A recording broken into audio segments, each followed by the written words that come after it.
On my wedding night, I didn't just lose happiness, I lost trust. He disappeared only hours after the ceremony, and I found something filthy, hidden in the room, that was supposed to be just ours. The lock clicked, not on our honeymoon suite, but on the tiny storage closet across the hall. I froze. My dress was half off, makeup smudged after hours of smiling for photos, yet my nerves felt sharper than glass. He had said he was stepping out to thank a friend. That was 30 minutes ago. Now, instead of champagne and celebration, I was standing in silence, staring at a door I'd never noticed before. The air smelled faintly of perfume. Not mine. Too sweet, too heavy, like fruit left to rot. The closet door was ajar, just enough to tease. My pulse hammered in my throat as I pushed it open. Inside, everything was too neat. Plastic boxers labeled Thanksgiving, winter, spare, ordinary on the surface. But a rectangle of dust missing on top of the cabinet betrayed something hidden. I dragged over a chair, climbed up, and pulled down a slim black suitcase. It scraped across the wood with a whisper, like someone swallowing hard in the dark.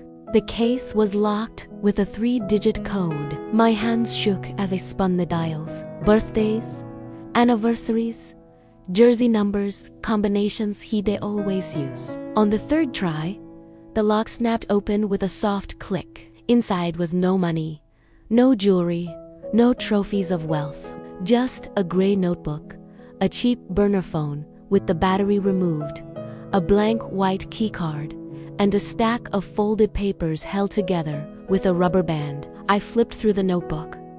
The handwriting wasn't his slanted, meticulous. Dates and times filled the pages like a ledger. 2s, 19 o'clock K1. 3s, 23 o'clock Gate B. Some entries had initials, some had long numbers cut off midstring, like bank transfers with the last digits missing. This wasn't a work planner. It was a schedule: meetings, drop-offs, exchanges. The smell of that strange perfume clung to the notebook's edges. Someone had stood here, not long before me. My stomach dropped. I snapped photos with my phone, documenting every page, every code, every scratch on the suitcase. Not because I wanted to play detective, but because I needed proof I wasn't imagining this. I wasn't crazy. Then, tucked into the SIM slot of the burner phone, I found a scrap of paper with just 2 characters. Number 17. My skin went cold. The number could mean anything. A locker, a warehouse unit, a door. But whatever it was important enough to hide. A sound from the hall jolted me. Footsteps. The ding of the elevator. I scrambled, shoved the suitcase back onto the cabinet, brushed dust across the outline, closed the closet door, and slipped under the covers just as the suite door opened. He walked in all charm and ease. Tie loosened, jacket slung over one arm. He smelled of cold night air and gasoline. "Sorry," he said softly, pressing a kiss to my forehead. Had to see a partner off. His eyes scanned the room too carefully, as if checking for something out of place. I pretended to yawn. I was about to sleep. "Good," he smiled, before disappearing into the bathroom. Water thundered against tile. I opened my phone to secure the photos when a message lit up the screen from an unknown number. International code. "Don't reply on this line. If he asks, say you were asleep." My name was signed at the bottom. A stranger knew me, knew where I was, knew what I had found. I slid the phone under my pillow just as he emerged from the shower, hair dripping a faint red mark across his wrist. He asked if I wanted tea. I said no. I lay beside him in silence, replaying my mother's words. "When you're afraid and can't name the fear, you're closer to the truth than you think." That night, I couldn't name it, but I knew one thing. My wedding night had ended not with love, but with a meeting I wasn't supposed to know about. Number 17. The morning light felt cruel. People texted me wedding congratulations with emojis and pastel hearts, while inside my chest a different heart raced, brittle and erratic. My husband lay next to me, peaceful, as if the night had been nothing but champagne and laughter. He had no idea, or maybe he had every idea about the card that had vanished from my purse. I dressed quietly and walked into the tiny storage room again. The suitcase was still there, but lighter. When I opened it, the card was gone, leaving only the gray notebook and the cheap phone. Someone had moved inside this room after me. During the hours I pretended to sleep, a cold truth settled. I wasn't just married to a stranger, I was living under surveillance. That day blurred into polite smiles, brunch with relatives, and a never-ending carousel of small talk. I laughed when people expected me to laugh, nodded when they bragged about how lucky I was. Lucky. The word tasted metallic. Every time my husband leaned close, whispered promises of honeymoons and forever. I wondered if the promises he whispered to others sounded the same. At night, when he finally fell asleep, I opened the gray notebook again. Page after page of coded schedules stared back. Tuesday, 19 o'clock K1. Thursday, 23 o'clock Gate B. Who were the initials for? Why those hours? The writing wasn't his, but the patterns matched his late-night business meetings he'd brushed off. I scrolled through my own calendar and matched them. He'd been working late every single time. The cheap phone in the suitcase was dead, battery removed, but I noticed tiny scratches near the SIM slot. Someone had slipped notes inside, like the tiny paper with number 17. My pulse quickened. The missing card was part of that puzzle, and without it, I was locked out. But maybe that was safer. Maybe someone had taken it on purpose to warn me. The paranoia thickened. At brunch the next morning, my best friend Mia leaned in, her eyes searching mine. "You okay?" she whispered. I wanted to spill everything, but the words felt like shards in my throat. I forced a smile. Of course.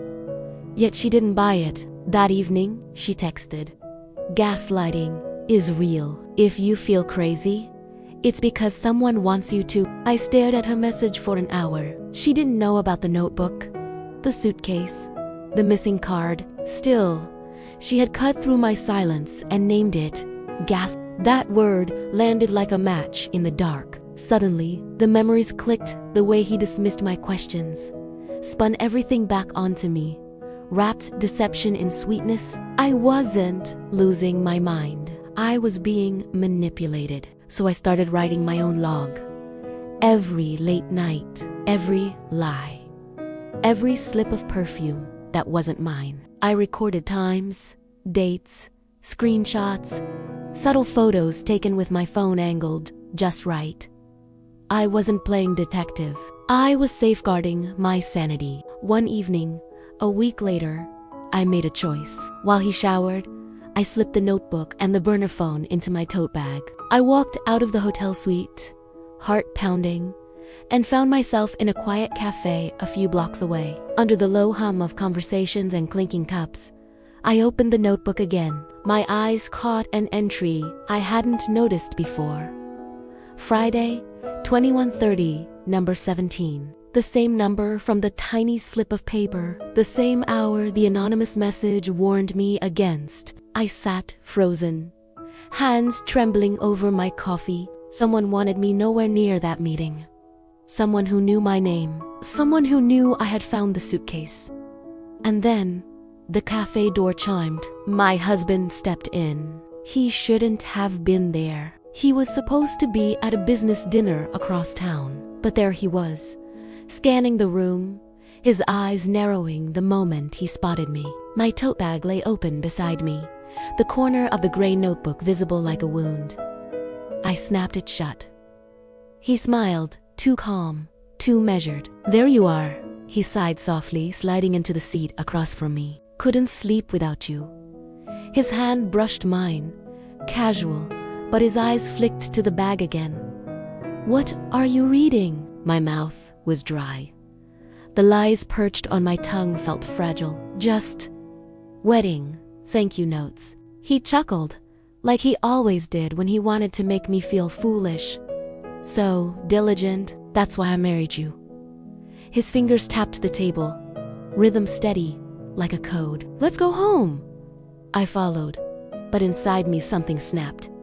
I wasn't safe. Not here, not with him. And if number 17 was what I feared, then Friday night could be my undoing or my only chance to expose him. Friday night approached like a storm cloud. Every tick of the clock pulled me closer to 9:30 p.m. The time written in that gray notebook, the entry tagged with number 17. I spent the day smiling through errands with him, pretending everything was normal. He was charming, affectionate even, holding my hand at brunch, joking with the waitress, paying in cash. To anyone watching, we were newlyweds, basking in love. But inside, I was unraveling. My tote bag felt heavier with every step, though all it carried were my phone, a lipstick, and the notebook I'd copied onto encrypted files. I replayed the warning text over and over in my head. Don't go. Dangerous. Who had sent it? A friend. A stranger. Someone inside his world who pitied me. Or worse, someone baiting me into fear. At 7 p.m., he slipped on his jacket and kissed my cheek. Dinner meeting, he said. His cologne clung to the air after he left, leaving me with a decision. Obey the warning and stay hidden. Or follow the trail to see what my husband really was. My legs trembled as I hailed a cab. Industrial district. Building 14, I whispered, reading from the small address scribbled next to number 17 in the notebook. The driver didn't ask questions. The city blurred past, neon lights reflecting in the windows like shards of broken glass. By 9:15, I was crouched across the street from a row of storage warehouses, shadows stretching under flickering lamps. The units were numbered in harsh, black paint. My breath caught when I saw it Unit 17. A black SUV idled outside, engine humming. Men moved in and out quickly, carrying duffel bags. Their faces were sharp, their movements too disciplined to be random. I ducked lower, my heart racing so loud I thought they could hear it. Then, my phone buzzed. A new message from the same unknown number. Leave now. Eyes on you. I froze. Across the street, one of the men paused mid-step, turning his head. His gaze swept the shadows where I hid. I held my breath, pressing myself into the concrete wall. After a long second, he shrugged and disappeared inside. I wanted to run. Every instinct screamed at me to get out, to never come back. But I couldn't, not without proof. I pulled out my phone, zoomed in, snapped a photo. Blurry figures, a license plate half lit, the number 17 stenciled bold on the metal door. Enough to remind myself I hadn't imagined this. Suddenly, headlights flared. Another car pulled up. My stomach dropped. It was him. It was him, my husband. He stepped out, smiling like a man arriving at his own party. He shook hands with one of the men, slapped another on the back, relaxed, at home. As if this place, this operation wasn't just part of his life. It was his life. I couldn't breathe. The man I married, the man I thought I knew, was standing in the middle of something I couldn't even fully name. My phone buzzed again, almost slipping from my sweaty hand. You've seen enough. Run backed away, step by step, until the warehouses shrank behind me. I didn't stop until I was in another cab, breathless, shaking, clutching my bag like it was life itself. When I returned to the hotel, he was already there, sitting calmly on the bed, smiling. Where'd you go? He asked, voice smooth, almost tender. His eyes flicked to my tote bag. I thought you'd be waiting for me. I forced a laugh, muttered something about a walk. He kissed me, lingering, searching my face. Did he know? Could he tell? I'd seen him. That night, I couldn't sleep. The photos sat in my hidden folder like burning coals. I had evidence now, but evidence of what? My mind swirled with questions I couldn't answer. At 3 a.m., my phone buzzed once more. A final message. Not safe. They suspect you. My blood ran cold. Whoever had been watching me was right. The morning after, I reached into my tote bag, heart hammering. The gray notebook was gone. My hands tore through every pocket, every fold of fabric, but it wasn't there. The cheap burner phone, too, missing. I sat on the hotel bed. There were only two possibilities. Either I had lost them myself, or someone had taken them while I slept. My husband, sitting only feet away, scrolling on his phone, sipping coffee like nothing in the world was wrong, suddenly looked monstrous in his calmness. Looking for something, he asked, eyes still on his screen. My throat closed. Just my lipstick, I lied, forcing a smile. He chuckled, the sound sharp as glass. You always lose things. Gaslighting. That word, my friend Mia had texted me. It replayed in my head like a warning bell. I wasn't crazy. This wasn't carelessness. This was control. That afternoon, while he attended yet another meeting, I called Mia. I didn't mean to tell her everything, but the words tumbled out broken, frantic, spilling secrets into the safe space of her voice. She didn't laugh. She didn't call me paranoid. She just listened. When I finished, there was a long pause. Then she whispered, I think I know something. What do you mean? My chest tightened. She hesitated. A few months ago, I saw him at a cafe with a man I didn't recognize. They were arguing. I only caught part of it. Something about deliveries and timing. I thought it was business, but she broke off, voice shaking. The way you're describing it, it doesn't sound like business at all. Silence roared between us. Mia, I said slowly, you have to promise me. Don't tell anyone. Don't come near him. Her reply chilled me. It's too late. He knows I called you. My breath caught. What? She exhaled sharply. I just got a text from a number I don't know. It said, stay quiet. You've seen enough. The phone nearly slipped from my hand. Whoever was watching me was watching her too. This wasn't just my secret anymore. He wasn't just controlling me. He was watching everyone around me. That night, my husband returned from his meeting earlier than expected. He wrapped his arms around me, resting his chin on my shoulder. You've been quiet today, he murmured. His lips brushed my ear. Talking to anyone interesting. My body went rigid. He smelled of cologne and something metallic I couldn't place. I forced my voice to stay steady. Just Mia. She wanted to know how the wedding went. Ah, Mia, he said smoothly, almost too smoothly. Your best friend. Always so curious. Maybe a little too curious. He pulled back, studying my face, his smile tight. Don't you think? In that moment, I knew he was testing me. He already suspected. And Mia was in danger. I barely slept, my mind spinning with plans I didn't have the courage to execute. Do I warn Mia to run? Do I go to the police with scraps of photos and my word against his? Or do I keep playing the role of the obedient wife until I had more proof? At dawn, a message flashed across my phone from the same anonymous number. He's watching her now. Decide fast. Dinner was supposed to be ordinary, just the two of us, in a quiet restaurant with dim lights and soft music, the kind of setting couples used to rekindle love. But love wasn't what lingered in the air that night.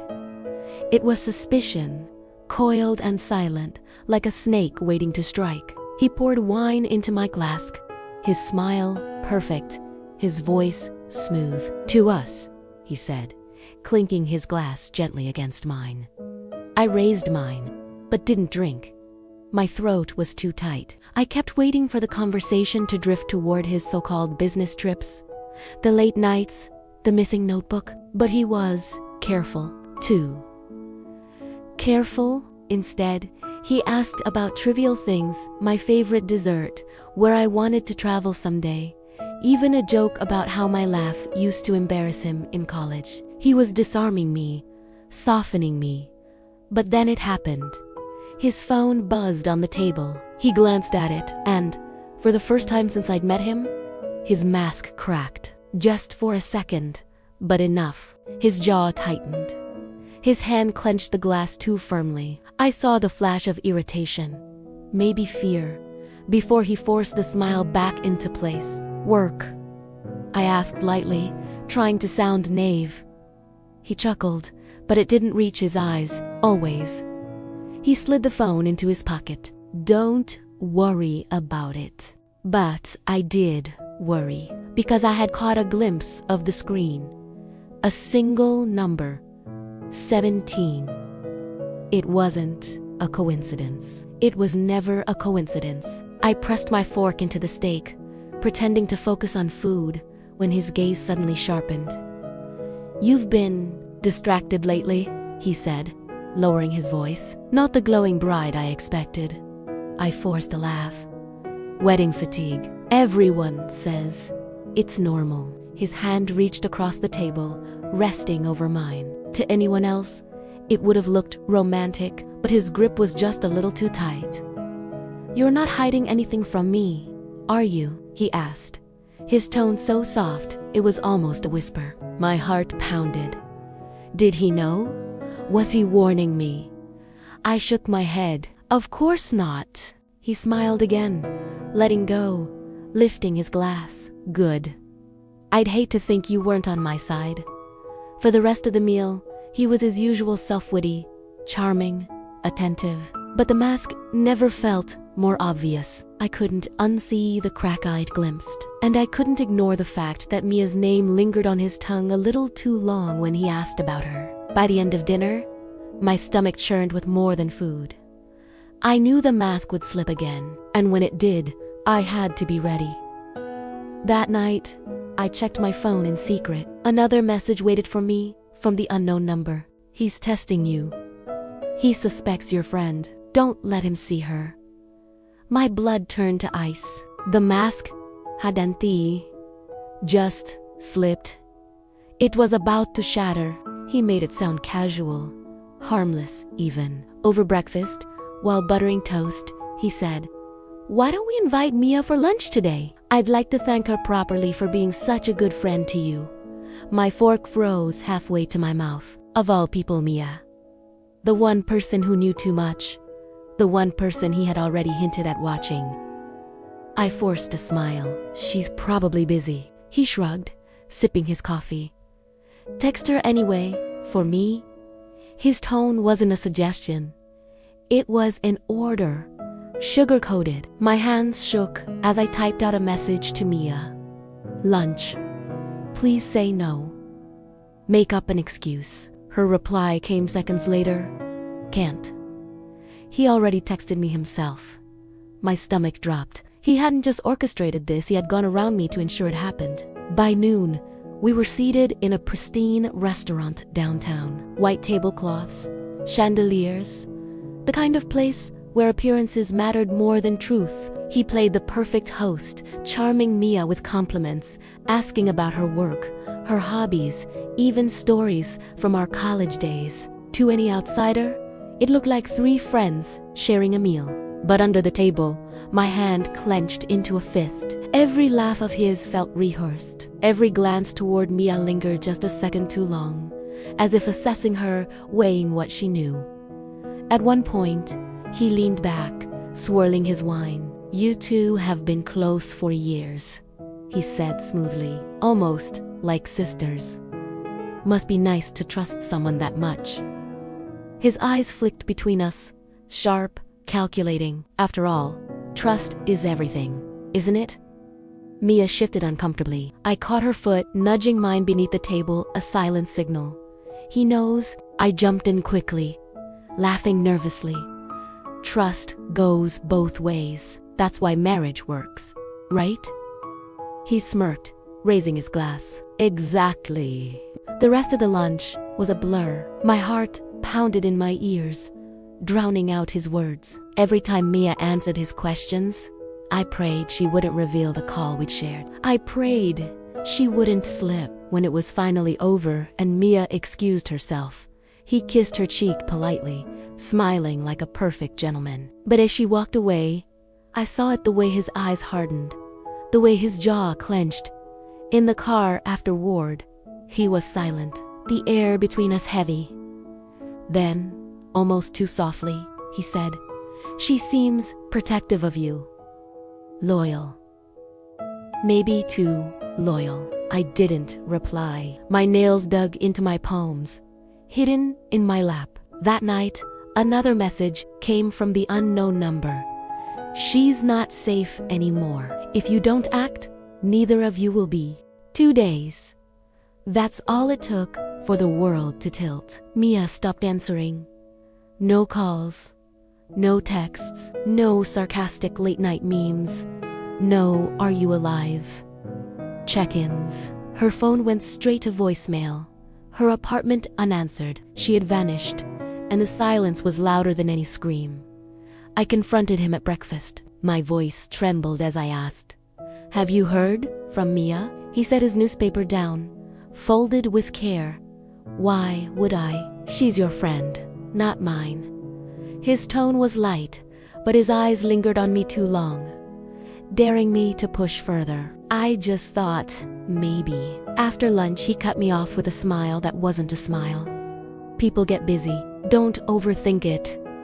He buttered his toast like he hadn't just pressed a knife into my chest. But I couldn't ignore it. Not when my gut screamed otherwise. Not when the last message from the unknown number burned in my mind. She's not safe anymore.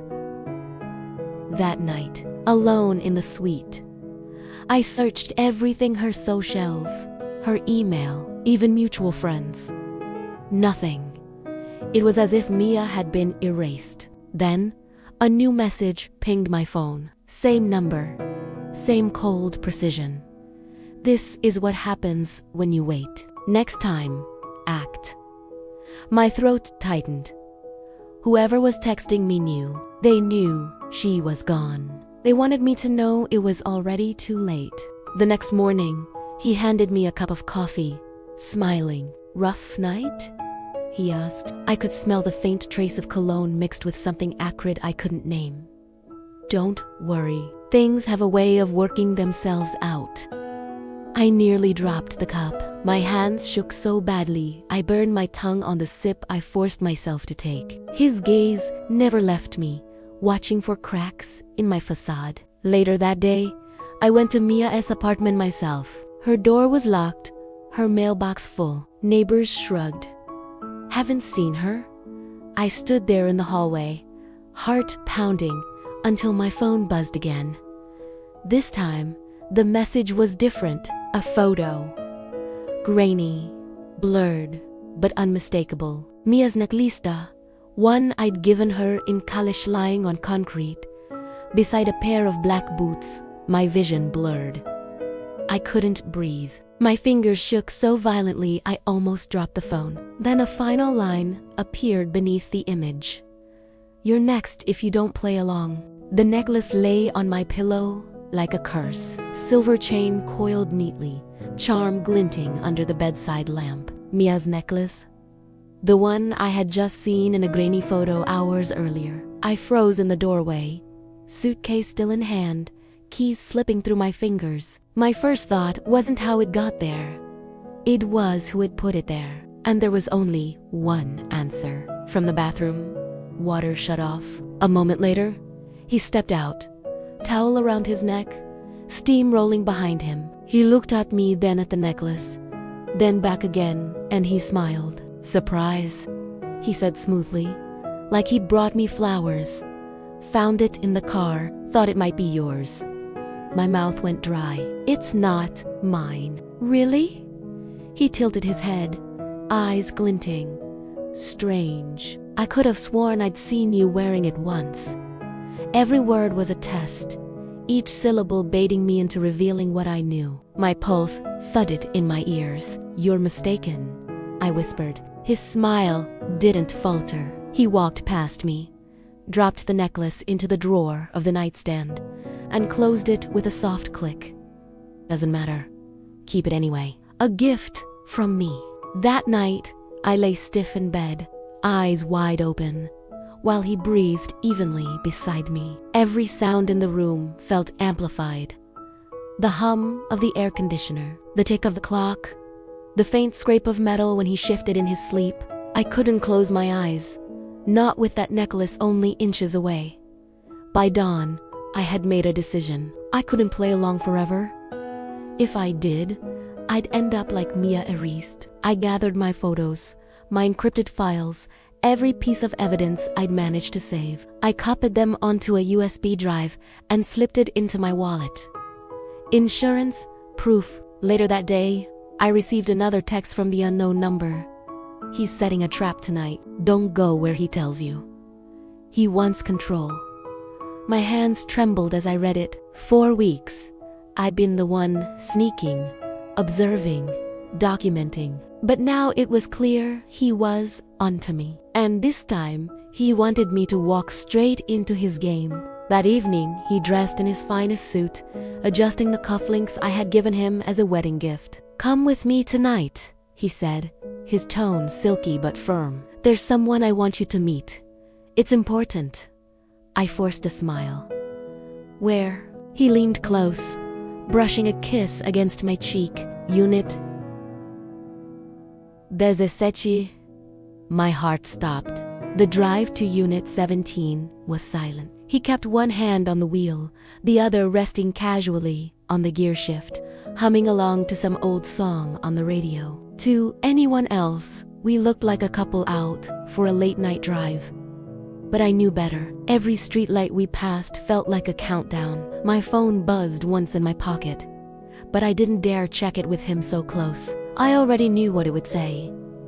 Another warning, another desperate attempt to keep me away from where we were going. When we pulled up, the warehouse district was nearly deserted. Shadows stretched long across the cracked pavement, and the unit doors loomed like silent sentinels. He parked in front of Unit 17 and turned off the engine. "Ready?" he asked, his voice calm. I forced myself to nod, though my hands were slick with sweat. He swiped the key card, the very one that had once disappeared from my purse, and the metal door rolled up with a groan. Cold air spilled out, carrying a faint metallic Thames. He gestured for me to go in first. The space inside was cavernous, lit only by a few hanging bulbs that swung gently, throwing long shifting shadows. Rows of crates lined the walls, some marked with foreign codes, others unmarked entirely. A table stood at the center, cluttered with papers, phones, and what looked like ledgers. "This," he said, stepping in behind me, "is where trust matters most." His tone was sharp now, the sweetness stripped away. "I need to know you're with me. Completely." My pulse pounded in my ears. What is all this?" He smiled, but there was no warmth in it. "Business. My real business. The kind that built the life you're enjoying now. The kind that requires loyalty." He circled me slowly, like a predator assessing its prey. "I know you've been curious. Snooping, asking questions you shouldn't." He stopped in front of me, leaning close. "And yet, you're still here. That says something." I swallowed hard, forcing my voice steady. "It says I'm your wife. I deserve to know the truth." His eyes narrowed. For a moment, I thought he'd strike, or worse. But then he laughed, a low, chilling sound that echoed in the empty space. "Good answer." He grabbed a folder from the table and handed it to me. Inside were photos, faces I didn't recognize, names scrawled underneath, numbers beside them. My stomach twisted. This wasn't just business. This was a network, a machine. And he was at the center. "You see," he said, watching my reaction. Now you're part of it. No turning back. I closed the folder, my fingers trembling. And if I say no? His smile widened, dangerous and knowing. He tapped the folder with one finger. Then you end up like your friend. My blood ran cold. He knew. He had always known. At that moment, my phone buzzed again in my pocket. He noticed, his eyes locked on mine, then flicked toward my purse. Slowly, deliberately, he reached out his hand. Give it to me, he sighed softly. The warehouse felt colder the longer I stood there. My phone buzzed again in my pocket, insistent, like a heartbeat outside my own. His hand hovered between us, open, waiting. Give it to me, he repeated, voice soft, but razor-edged. Every instinct screamed at me to run, but there was nowhere to go. Behind me, the metal door was shut, and around me, shadows of crates and ledgers whispered secrets I was never meant to see. Slowly, I pulled the phone out. The screen lit up with the newest message from the unknown number. Trust no one, not even yourself. Choose now. His eyes narrowed. He reached for it.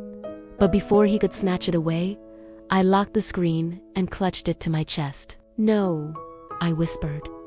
The word hung in the air like a gunshot. His smile faltered. Just for a second. Then he laughed a hollow, echoing sound that chilled me to the bone. Brave, he said, circling me again. But bravery doesn't last long when you're standing on the wrong side. He leaned close, his breath warm against my ear. You want the truth? You can't run from it anymore. You're mine. And now that you've seen Unit 17, there's no going back. I steadied my voice, even as my knees trembled. Maybe not. But you're wrong about one thing. He tilted his head. And what's that? I met his eyes. I'm not alone. For the first time, I saw uncertainty flicker in his gaze. A beat later, the sound of sirens wailed faintly in the distance. Louder, closer. He froze, realizing too late. Someone else had been watching. Someone else had tracked me here. Maybe the anonymous number wasn't just a warning. Maybe it was protection. He turned toward the door, cursing under his breath. Then his eyes locked back on mine, furious and burning. You did this. The sirens screamed closer, echoing off the metal walls. My phone buzzed one last time. I glanced at the screen, my heart in my throat. Run. I shoved the phone into my pocket and bolted. His voice thundered behind me, calling my name, promising I wouldn't get far. But I didn't stop. I ran toward the sirens, toward the flood of lights breaking through the darkness. When I finally stumbled into the open air, hands grabbed me firm, steady, pulling me out of Unit 17's shadow. I looked back once. The man I had married stood silhouetted against the warehouse lights, still smiling, even as figures closed in on him. And I knew, deep down, this wasn't the end, because monsters like him don't vanish overnight. They wait, they plan, and sometimes they survive. Content warning. Sensitive themes: organized crime, manipulation, deception. All characters are 21. No graphic detail, for awareness and drama only.